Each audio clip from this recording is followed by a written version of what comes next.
Mountain gorillas are one of the world's most endangered species, teetering on the edge of extinction for decades. Today, they survive only in the forests of Central Africa, where they have endured years of civil war, habitat loss, and poaching for bushmeat. We used to see the gorillas. They were very few, but those few, people never feared killing them. They were vermins, like other vermins. They were killed, they were poached. There was no problem. Half of the world's remaining population of mountain gorillas is found here in Bwindi Impenetrable National Park in Uganda. But as the park lies in the heart of one of the most densely populated parts of Africa, it's continually under threat from people eager to use the forest's rich resources. The population pressure is increasing, and the population in the southwestern Uganda is the highest in Uganda. And it is also said it is highest in Africa. But the land is not increasing. To deal with this threat, the fortress conservation approach was adopted in Bwindi. This aimed for the total exclusion of people and their activities from the forest enforced by armed rangers. Originally, the communities were allowed to access a number of resources. They would access firewood, they would get mushrooms, they would get wild meat, they would get bamboo shoots, bamboo and many handcraft products. And when it was made a national park, then these rights were removed. The removal of any of the forest products was stopped. And this implied that the communities lost all what they would get as contribution to their livelihoods. And therefore, the communities came out in range. Communities used to set fire intentionally to the protected area.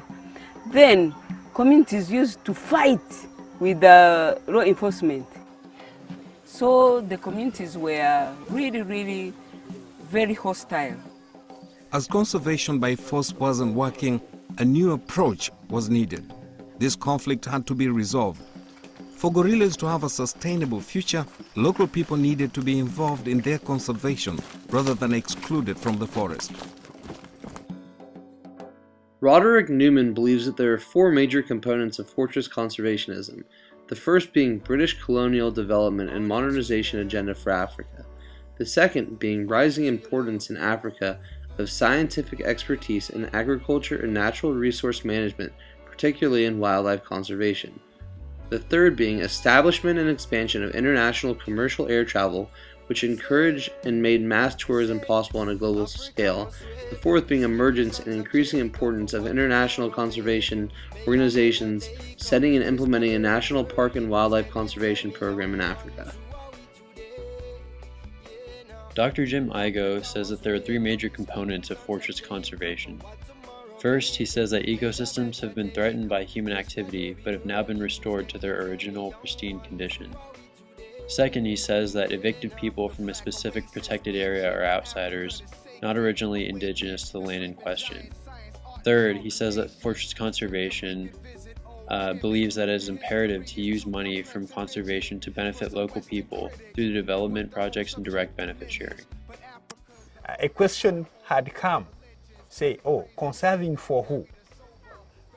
And therefore we had to make a shift from that fortress approach to an integrated conservation development approach and put the people into conservation. In Madagascar, fishing is a mainstay of the economy. Recently, overfishing has caused a depletion in the fish population. Blue Ventures Conservations, along with local fishermen, have created local managed marine areas, or LMMAs.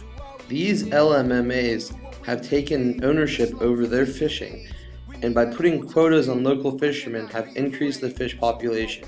Currently, Madagascar has 36 LMMAs, the most of any country in the Indian Ocean.